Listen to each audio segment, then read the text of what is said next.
ಬನ್ನಿ ಈ ಕ್ಷಣದ ಪ್ರಮುಖ 50 ಸುದ್ದಿಯನ್ನು ಕ್ವಿಕ್ ಆಗಿ ನೋಡ್ತಾ ಹೋಗೋಣ. ರಾಜ್ಯ ಸರ್ಕಾರದ ವಿರುದ್ಧ ಮತ್ತೆ ಕಮಿಷನ್ ಬಾಂಬ್ ಸ್ಫೋಟಗೊಂಡಿದೆ. ಇದೀಗ ಸರ್ಕಾರದಲ್ಲಿ ಕಮಿಷನ್ ಹೆಚ್ಚಳ ಆಗಿದೆ ಅಂತ ಗುತ್ತಿಗೆದಾರರ ಸಂಘದ ಅಧ್ಯಕ್ಷ ಆರ್ ಮಂಜುನಾಥ್ ಗಂಭೀರ ಆರೋಪ ಮಾಡಿದ್ದಾರೆ. 60%, 80% ಕಮಿಷನ್ ಅಂತ ನಾವು ಹೇಳಿಲ್ಲ, ಆದರೆ ಕಮಿಷನ್ ಅಂತೂ ಹೆಚ್ಚಳ ಆಗಿದೆ. ಗುತ್ತಿಗೆದಾರರಿಗೆ 33,000 ಕೋಟಿ ಬಾಕಿ ಇದೆ. ದೀಪಾವಳಿ ಹಬ್ಬದ ನಂತರ ಹೋರಾಟ ಮಾಡ್ತೀವಿ ಅಂತ ಎಚ್ಚರಿಕೆ ಕೊಟ್ಟಿದ್ದಾರೆ. ಇದೀಗ ಗುತ್ತಿಗೆದಾರರು ಆತ್ಮಹತ್ಯೆ ಮಾಡಿಕೊಳ್ಳುವ ಸ್ಥಿತಿ ಬಂದಿದೆ ಅಂತ ಗುತ್ತಿಗೆದಾರರ ಸಂಘದ ಅಧ್ಯಕ್ಷ ಮಂಜುನಾಥ್ ಕಿಡಿಕಾರಿದ್ದಾರೆ. ಸಣ್ಣ ಗುತ್ತಿಗೆದಾರರ ಪತ್ನಿಯರು ಮಕ್ಕಳು ನಮಗೆ ಕರೆ ಮಾಡಿ ಕೇಳ್ತಿದ್ದಾರೆ ಅಂತ ಹೇಳಿದ್ದಾರೆ. ಕಾಮಗಾರಿ ನಿಲ್ಲಿಸಿ ಎಲ್ಲ ಸ್ಥಗಿತ ಮಾಡಿ ಪ್ರೊಟೆಸ್ಟ್ ಮಾಡ್ತೇವೆ. ಪ್ಯಾಕೇಜ್ ಸಿಸ್ಟಮ್ ಟೆಂಡರ್ ನಮಗೆಲ್ಲ ಮಾರಕ. ಹಲವು ಇಲಾಖೆಗಳಲ್ಲಿ ಈ ರೀತಿ ಪ್ಯಾಕೇಜ್ ಟೆಂಡರ್ ಎಂದು ಆಕ್ರೋಶ ಹೊರಹಾಕಿದ್ದಾರೆ. ಗುತ್ತಿಗೆದಾರರಿಂದ ಕಮಿಷನ್ ಪಡೆಯುತ್ತಿರುವಂತಹ ಆರೋಪಕ್ಕೆ ಮುಖ್ಯಮಂತ್ರಿ ಸಿದ್ದರಾಮಯ್ಯ ಪ್ರತಿಕ್ರಿಯೆ ನೀಡಿದ್ದಾರೆ. ಗುತ್ತಿಗೆದಾರರು ಕೋರ್ಟ್ಗೆ ಹೋಗಲಿ ಅಂತ ಮೈಸೂರಿನಲ್ಲಿ ಹೇಳಿದ್ದಾರೆ. ಅದು ಸತ್ಯವಾಗಿದ್ರೆ ಅವರಿಗೆ ಕೋರ್ಟ್ಗೆ ಹೋಗೋದಕ್ಕೆ ಹೇಳಿ, ಯಾರು ಇದನ್ನು ಅವ್ರ ಬಳಿ ಹೇಳಿಸ್ತಾ ಇದ್ದಾರೆ ಅಂತ ಹೇಳಿದರು. ಹಾಡಾಗಲೇ ಯುವತಿಯ ಮರ್ಡರ್ ಮಾಡಿದಂಥ ವಿಘ್ನೇಶ್ 6 ತಿಂಗಳ ಹಿಂದೆ ಮಿಷನ್ ಯಾಮಿನಿ ಪ್ರಿಯಾ ಎಂಬ ವಾಟ್ಸ್ಆಪ್ ಗ್ರೂಪ್ ಅನ್ನು ಕ್ರಿಯೇಟ್ ಮಾಡಿದ್ದ.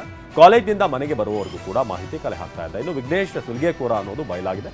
ಪೊಲೀಸರ ಹೆಸರು ಹೇಳಿಕೊಂಡು ಸುಲ್ಗೆ ಮಾಡ್ತಾ ಇದ್ದ ಅಂತ ಕೂಡ ಗೊತ್ತಾಗಿದೆ. ಮಗಳು ಯಾಮಿನಿ ಪ್ರಿಯಾ ಕಳೆದುಕೊಂಡ ಪೋಷಕರು ಕಣ್ಣೀರು ಹಾಕ್ತಾ ಇದ್ದಾರೆ. ಲವ್ ಮಾಡುವವರೆಲ್ಲ ಹೀಗೆ ಮಾಡ್ತಾರಾ? ಅವನನ್ನ ಎನ್ಕೌಂಟರ್ ಮಾಡಬೇಕು, ಅವನಿಗೆ ಶಿಕ್ಷೆ ಆಗಬೇಕು ಅಂತ ತಾಯಿ ವರಲಕ್ಷ್ಮಿ ಹೇಳಿದ್ದಾರೆ. ವಿಘ್ನೇಶ್ ಕಾಟದ ಬಗ್ಗೆ ಮಗಳು ಏನ್ ಕೂಡ ಹೇಳ್ತಾ ಇರಲಿಲ್ಲ. ಹೇಗಾದ್ರೂ ಓದ್ತೀನಿ, ಓದೋದನ್ನ ನಿಲ್ಲಿಸ್ತಾರೆ ಅಂತ ಮಗಳು ಏನು ಹೇಳಿಲ್ಲ ಅಂತ ಕಣ್ಣೀರಿಟ್ಟಿದ್ದಾರೆ. ಬೆಂಗಳೂರಿನ ಪ್ರತಿಷ್ಠಿತ ಖಾಸಗಿ ಇಂಜಿನಿಯರಿಂಗ್ ಕಾಲೇಜಿನಲ್ಲಿ ವಿದ್ಯಾರ್ಥಿನಿ ಮೇಲೆ ಅತ್ಯಾಚಾರ ನಡೆದಿದೆ. ಅಕ್ಟೋಬರ್ 10ರಂದು ನಡೆದಿರುವ ಪ್ರಕರಣ ತಡವಾಗಿ ಬೆಳಕಿಗೆ ಬಂದಿದೆ. ಈ ಸಂಬಂಧ 2ನೇ ಸೆಮಿಸ್ಟರ್ ಓದ್ತಾ ಇರೋ ಜೀವನ್ ಗೌಡ ಎಂಬಾತನನ್ನ ಹನುಮಂತನಗರ ಪೊಲೀಸರು ಬಂಧಿಸಿದ್ದಾರೆ. ಬೆಂಗಳೂರಿನಲ್ಲಿ ಅತ್ಯಾಚಾರಕ್ಕೊಳಗಾದ ವಿದ್ಯಾರ್ಥಿನಿಯು ಆರೋಪಿಗಿಂತ ಸೀನಿಯರ್ ಆಗಿದ್ದಾಳೆ. 3 ತಿಂಗಳ ಹಿಂದೆ ಆರೋಪಿ ಜೀವನ್ ಗೌಡ ಸಂತ್ರಸ್ತೆಗೆ ಪರಿಚಯವಾಗಿದ್ದ ಕಾಲೇಜಿನ ಪುರುಷರ ಶೌಚಾಲಯಕ್ಕೆ ಕರೆದೊಯ್ದು ವಿದ್ಯಾರ್ಥಿನಿ ಮೇಲೆ ಅತ್ಯಾಚಾರ ಎಸಗಿದ್ದಾನೆ ಅಂತ ಪೊಲೀಸರು ತಿಳಿಸಿದ್ದಾರೆ.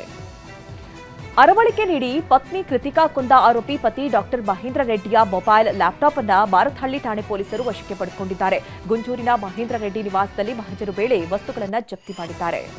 ಬೆಂಗಳೂರಿನ ವೈದ್ಯೆ ಕೃತಿಕಾ ಕೊಲೆ ಪ್ರಕರಣದ ತನಿಖೆಯಲ್ಲಿ ಮತ್ತಷ್ಟು ಸ್ಫೋಟಕ ಅಂಶಗಳು ಹೊರಬರ್ತಾ ಇದೆ. ಪತ್ನಿಗೆ ಕೊಟ್ಟಿದ್ದ ಅನಸ್ತೇಷಿಯಾದ ಅಂಶ 24 ಗಂಟೆಯೊಳಗೆ ದೇಹದಲ್ಲಿ ನಾಶವಾಗುತ್ತೆ. ಮರಣೋತ್ತರ ಪರೀಕ್ಷೆಯಲ್ಲಿ ಅನಸ್ತೇಷಿಯಾ ಅಂಶ ಪತ್ತೆಯಾಗೋದು ವಿರಳ. ಇದರಿಂದ ಬಚಾವಾಗಬಹುದು ಅಂದ್ಕೊಂಡಿದ್ದ ಹಂತಕ ವೈದ್ಯ.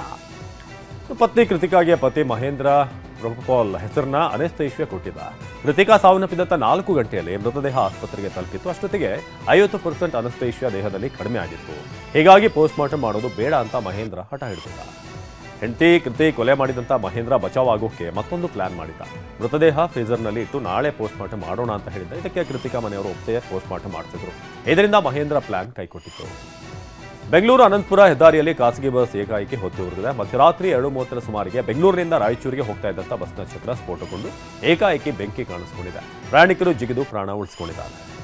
ಬೆಂಗಳೂರು ಅನಂತಪುರ ಹೆದ್ದಾರಿಯಲ್ಲಿ ಸುಟ್ಟು ಕರಕಲಾದ ಬಸ್ನಲ್ಲಿ 36 ಪ್ರಯಾಣಿಕರು ಪ್ರಯಾಣ ಮಾಡ್ತಾ ಇದ್ರು. ನಿದ್ರೆಯಲ್ಲೂ ಕೂಡ ಮಹಿಳಾ ಪ್ರಯಾಣಿಕರೊಬ್ಬರ ಸಮಯ ಪ್ರಜ್ಞೆಯಿಂದ ತಪ್ಪಿದ ದುರಂತ. ಈಗ ಬಸ್ ಬಾಗಿಲು ತೆರೆಯುವಂತೆ ಕಿರಿಚಿದ್ದಾರೆ. ಇದಾದ ಅರ್ಧ ಕಿಲೋಮೀಟರ್ ಮುಂದೆ ಚಾಲಕ ಬಸ್ನಲ್ಲಿ ಬಸ್ಸನ್ನು ನಿಲ್ಲಿಸಿದ್ದ. ಇನ್ನು ಬೆಂಗಳೂರು ಅನಂತಪುರ ಹೆದ್ದಾರಿಯಲ್ಲಿ ಸುಟ್ಟು ಕೆರಕಲಾದಂಥ ಬಸ್ನ ಚಾಲಕನ ನಿರ್ಲಕ್ಷ್ಯವೇ ಬೆಂಕಿ ಅವಘಡಕ್ಕೆ ಕಾರಣ ಅಂತ ಪ್ರಯಾಣಿಕರು ಆರೋಪ ಮಾಡ್ತಿದ್ದಾರೆ. ಬಸ್ ಹೋಗ್ತಾ ಇದ್ದಾಗ ಬೆಂಕಿ ವಾಸನೆ ಬರ್ತಾ ಇದ್ದಂತೆ ಪ್ರಯಾಣಿಕರು ಚಾಲಕನಿಗೆ ವಿಷಯ ತಿಳಿಸಿದ್ರಂತೆ, ಆದರೆ ಆತ ನಿರ್ಲಕ್ಷ್ಯ ವಹಿಸಿದ್ದ ಅಂತ ಆರೋಪಿಸಿದ್ದಾರೆ. ಬೆಂಗಳೂರು ಅನಂತಪುರ ಹೆದ್ದಾರಿಯಲ್ಲಿ ಬಸ್ ಬೆಂಕಿಗಾಹುತಿಯಾಗಿರೋದ್ರಿಂದ ವಿದ್ಯಾರ್ಥಿಗಳ ಪ್ರಮಾಣ ಪತ್ರ, ದುಬಾರಿ ವಸ್ತುಗಳು ಸುಟ್ಟು ಭಸ್ಮವಾಗಿದೆ. ಹಬ್ಬಕ್ಕೆಂದು ಊರಿಗೆ ತೆರಳುತ್ತಾ ಇದ್ದ ವಿದ್ಯಾರ್ಥಿಗಳು ಕಂಗಾಲಾಗಿದ್ದಾರೆ. ಖಾಸಗಿ ಬಸ್ ಮಾಲೀಕರ ವಿರುದ್ಧ ಪ್ರಯಾಣಿಕರು ಆಕ್ರೋಶ ಹೊರಹಾಕಿದ್ದಾರೆ. ಕೋಲಾರ ಜಿಲ್ಲೆ ಮುಳಬಾಗಿಲಿನಲ್ಲಿ ಸಂಭವಿಸಿದ ಅಪಘಾತದಲ್ಲಿ ಟ್ರ್ಯಾಕ್ಟರ್ ಕಾರು ಸುಟ್ಟು ಕರಕಲಾಗಿದೆ. ಬೆಂಗಳೂರು ಕಡೆಯಿಂದ ಬರ್ತಾ ಇದ್ದ ಕಾರು ಟ್ರ್ಯಾಕ್ಟರ್ಗೆ ಡಿಕ್ಕಿ ಹೊಡೆದಿದ್ದರಿಂದ ಈ ಅಪಘಾತವಾಗಿದೆ. ಅದೃಷ್ಟವಶಾತ್ ಯಾರಿಗೂ ಪ್ರಾಣಾಪಾಯವಾಗಿಲ್ಲ. ಕಾರ್ನಲ್ಲಿದ್ದವರಿಗೆ ಸಣ್ಣ ಪುಟ್ಟ ಗಾಯಗಳಾಗಿದೆ. ಬಾಗಲಕೋಟೆಯ ಇಳಕಲ್ನಲ್ಲಿ ಬಸ್ ಅಪಘಾತವಾಗಿದೆ. ಗುಗ್ಗಲಮರಿ ಕ್ರಾಸ್ ಬಳಿ ಚಾಲಕನ ನಿಯಂತ್ರಣ ತಪ್ಪಿದ ಖಾಸಗಿ ಬಸ್ ರಸ್ತೆ ವಿಭಜಕಕ್ಕೆ ಡಿಕ್ಕಿ ಹೊಡೆದಿದೆ. ಅದೃಷ್ಟವಶಾತ್ ಪ್ರಯಾಣಿಕರಿಗೆ ಯಾವುದೇ ಅಪಾಯವಾಗಿಲ್ಲ. ಚಾಲಕ ಸೇರಿ 8 ಪ್ರಯಾಣಿಕರಿಗೆ ಸಣ್ಣ ಪುಟ್ಟ ಗಾಯಗಳಾಗಿದೆ. ಬಸ್ ಬೆಂಗಳೂರಿನಿಂದ ಇಳಕಲ್ ಕಡೆಗೆ ಬರ್ತಾ ಇತ್ತು. ನಿನ್ನೆ ಮಂಪರ್ನಲ್ಲಿ ಚಾಲಕ ಬಸ್ ಅನ್ನು ಡಿವೈಡರ್ ಮೇಲೆ ಹತ್ತಿದ್ದಾನೆ ಎನ್ನಲಾಗಿದೆ. ಉಡುಪಿಯ ಕಾರ್ಕಳದಲ್ಲಿ ಗೆಳೆಯರಿಂದ ಬ್ಲಾಕ್ ಮೇಲ್ ಹಿನ್ನೆಲೆಯಲ್ಲಿ ಯುವಕನೊಬ್ಬ ಆತ್ಮಹತ್ಯೆ ಮಾಡಿಕೊಂಡಿದ್ದಾನೆ. ನಿಟ್ಟೆ ಗ್ರಾಮದ ಪರಪ್ಪಾಡಿ ನಿವಾಸಿ ಅಭಿಷೇಕ್ ಆಚಾರ್ಯ ಲಾಡ್ಜ್ನಲ್ಲಿ ಸುಸೈಡ್ ಮಾಡಿಕೊಂಡಿದ್ದಾರೆ. ಗೆಳೆಯರು ಪ್ರೇಯಸಿಯ ಜೊತೆಗಿರುವಂತಹ ಖಾಸಗಿ ವಿಡಿಯೋ ಇಟ್ಕೊಂಡು ಗೆಳೆಯರು ಬ್ಲಾಕ್ ಮೇಲ್ ಮಾಡಿದ್ರು. ಡೆತ್ ನೋಟ್ನಲ್ಲಿ ಅಭಿಷೇಕ್ ಆರೋಪ ಮಾಡಿದ್ದ.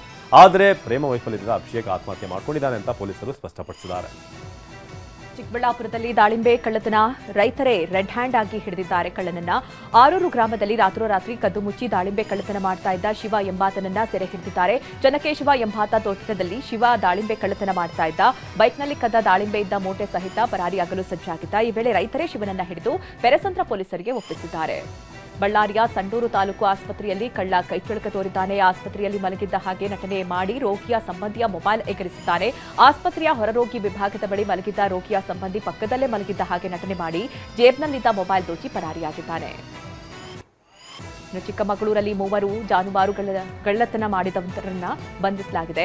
ಯೂನಿಸ್ ನಾಸಿರ್ ಇಕ್ಬಾಲ್ ಎಂಬುವರನ್ನ ಮೂಡಿಗೆರೆಯ ಬಂಟ್ಕಲ್ ಪೊಲೀಸರು ಬಂಧಿಸಿದ್ದಾರೆ. ಆರೋಪಿಗಳು ಚಿಕ್ಕಮಗಳೂರು, ಉಡುಪಿ, ಮಂಗಳೂರು ಜಿಲ್ಲೆಯಲ್ಲಿ ದನ ಕಳ್ಳತನ ಮಾಡ್ತಾ ಇದ್ರು. ಕದ್ದ ದನಗಳನ್ನ ಕಾರ್ನಲ್ಲಿ ಸಾಗಾಟ ಮಾಡ್ತಾ ಇದ್ರು. ಕೃತ್ಯಕ್ಕೆ ಬಳಸ್ತಾ ಇದ್ದ ಕಾರನ್ನ ಕೂಡ ಜಪ್ತಿ ಮಾಡಲಾಗಿದೆ. ಚಿಕ್ಕಮಗಳೂರಲ್ಲಿ ಚಿರತೆಯೊಂದು ಅರಣ್ಯ ಇಲಾಖೆಯ ಬೋನ್ಗೆ ಬಿದ್ದಿದೆ. ಅಜ್ಜಂಪುರ ತಾಲೂಕಿನ ಕಾರೆಹಳ್ಳಿ ದಂದೂರ ಭಾಗದಲ್ಲಿ ಕಾಣಿಸಿಕೊಳ್ತಾ ಇದ್ದ ಚಿರತೆ ಕಳೆದೊಂದು ತಿಂಗಳಿನಿಂದ ಗ್ರಾಮಸ್ಥರಲ್ಲಿ ಆತಂಕ ಸೃಷ್ಟಿಸಿತ್ತು.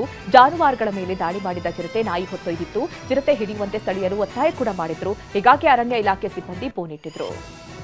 ಕೊಡಗಿನ ತಲಕಾವೇರಿ ತೀರ್ಥೋದ್ಭವವಾಗಿದೆ. ಶುಭಗಳಿಗೆ ಮಕರ ಲಗ್ನದಲ್ಲಿ ಮಧ್ಯಾಹ್ನ 1:44ಕ್ಕೆ ತೀರ್ಥೋದ್ಭವವಾಗಿದೆ. ಬ್ರಹ್ಮಕುಂಡಿಕೆಯಲ್ಲಿ ಕಾವೇರಿ ತೀರ್ಥೋದ್ಭವವಾಗ್ತಾ ಇದ್ದಂತೆ ಭಕ್ತರಿಗೆ ಪ್ರೋಕ್ಷಣೆ ಮಾಡಲಾಯಿತು. ತೀರ್ಥಕ್ಕಾಗಿ ಭಕ್ತರು ಮುಗಿಬಿದ್ರು. ಸಾವಿರಾರು ಭಕ್ತರು ಶುಭಗಳಿಗೆಯಿಂದ ಕಣ್ತುಂಬಿಕೊಂಡರು. ತೀರ್ಥೋದ್ಭವ ಹಿನ್ನೆಲೆಯಲ್ಲಿ ತಲಕಾವೇರಿಯಲ್ಲಿ ವೇದ ಮಂತ್ರ ಘೋಷ ಜೋರಾಗಿತ್ತು. ಕೊಡವ ದಿರಿಸಿನಲ್ಲಿ ಮಹಿಳೆಯರು ಕಾವೇರಿಗೆ ದೀಪದಾರತಿ ಮಾಡಿದರು. ಪ್ರಧಾನ ಅರ್ಚಕ ಗುರುರಾಜ್ ಆಚಾರ್ ನೇತೃತ್ವದಲ್ಲಿ ಪೂಜೆ ನೆರವೇರಿತು. ಕಾವೇರಿಗೆ ಮಹಾಸಂಕಲ್ಪ ಕುಂಕುಮಾರ್ಚನೆ ಮಾಡಲಾಯಿತು. ಹಾಸನಾಂಬೆ ದರ್ಶನೋತ್ಸವ 8ನೇ ದಿನಕ್ಕೆ ಕಾಲಿಟ್ಟಿದೆ. ಇಂದು ಶುಕ್ರವಾರ ಆಗಿರುವುದರಿಂದ ಲಕ್ಷಾಂತರ ಸಂಖ್ಯೆಯಲ್ಲಿ ಭಕ್ತರು ಆಗಮಿಸಿದ್ದಾರೆ. ಧರ್ಮ ದರ್ಶನದ ಸಾಲು ಭಕ್ತರಿಂದ ತುಂಬಿ ತುಳುತ್ತಾ ಇದೆ. ಧರ್ಮದರ್ಶನ ಸರತಿ ಸಾಲು 10 ಕಿಲೋಮೀಟರ್ ದಾಟಿದೆ. ಹಾಸನಾಂಬ ದರ್ಶನದ 300 ರೂಪಾಯಿ ಟಿಕೆಟ್ನ ಸರತಿಯಲ್ಲೂ ಕೂಡ ಭಕ್ತರು ಜಮಾಯಿಸಿದ್ರು. 300 ರೂಪಾಯಿ ಸಾಲು ಸುಮಾರು 5 ಕಿಲೋಮೀಟರ್ ಇತ್ತು. ಪೊಲೀಸರು ಅಳವಡಿಸಿದಂಥ ಬ್ಯಾರಿಕೇಡ್ ದಾಟಿ ಸರತಿ ಸಾಲು ಮುಂದೆ ಹೋಗಿದೆ.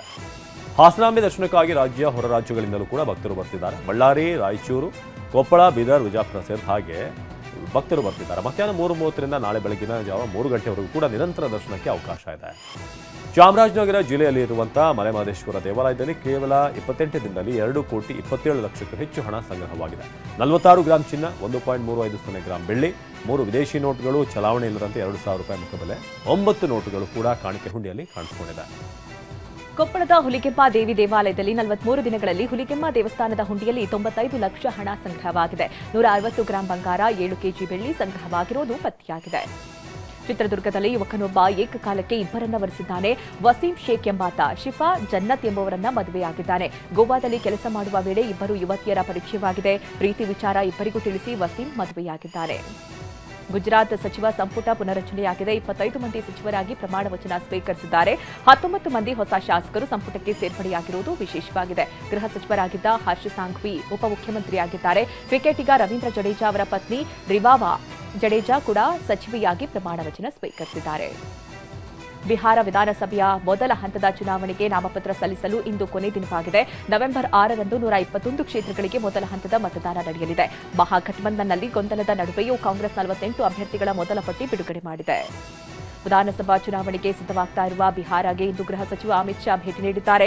ಈ ವೇಳೆ ಮಾತನಾಡಿದ ಅಮಿತ್ ಶಾ, ಎನ್ಡಿಎ ಮೈತ್ರಿಕೂಟದಲ್ಲಿ ಯಾವುದೇ ಬಿಕ್ಕಟ್ಟಿಲ್ಲ ಅಂದಿದ್ದಾರೆ. ಸಿಎಂ ನಿತೀಶ್ ಕುಮಾರ್ ನೇತೃತ್ವದಲ್ಲಿ ಚುನಾವಣೆ ನಡೆಯಲಿದೆ. ಫಲಿತಾಂಶದ ಬಳಿಕ ಸಿಎಂ ಯಾರೆಂದು ನಿರ್ಧಾರ ಮಾಡ್ತೇವೆ. ಹೊಸ ಶಾಸಕರು ಬಂದಾಗ ಸಿಎಂ ಯಾರೆಂದು ಆಯ್ಕೆ ಮಾಡ್ತಾರೆ ಅಂತ ಅಮಿತ್ ಶಾ ಹೇಳಿದ್ದಾರೆ. ಅಸ್ಸಾಂನ ಸೇನಾ ಶಿಬಿರದ ಮೇಲೆ ಉಗ್ರ ದಾಳಿ ನಡೆದಿದ್ದು 3 ಸೇನಾ ಸಿಬ್ಬಂದಿ ಗಾಯಗೊಂಡಿದ್ದಾರೆ. ಅಸ್ಸಾಂನ ತಿನ್ಸುಕಿಯಾ ಜಿಲ್ಲೆಯ ಸೇನೆಯ ಕ್ಯಾಂಪ್ ಮೇಲೆ ಅಪರಿಚಿತ ಶಂಕಿತ ಭಯೋತ್ಪಾದಕರು ಚಲಿಸುವ ಗುಂಡು ಹಾರಿಸಿದ್ದಾರೆ. ಭಾರತೀಯ ಸೇನೆಯು ಪ್ರತಿದಾಳಿ ನಡೆಸಿದ್ದು ಗುಂಡಿನ ಚಕಮಕಿಯಾಗಿದೆ. ಸದ್ಯ ಗಾಯಗೊಂಡ ಸೇನಾ ಸಿಬ್ಬಂದಿಗೆ ಚಿಕಿತ್ಸೆ ನೀಡಲಾಗ್ತಾ ಇದೆ. ಪಂಜಾಬ್ನಲ್ಲಿ ಐಪಿಎಸ್ ಅಧಿಕಾರಿ ನಿವಾಸದಲ್ಲಿ 5 ಕೋಟಿ ರೂಪಾಯಿ ನಗದು, ಅಪಾರ ಪ್ರಮಾಣದ ಚಿನ್ನಾಭರಣ ಪತ್ತೆಯಾಗಿದೆ.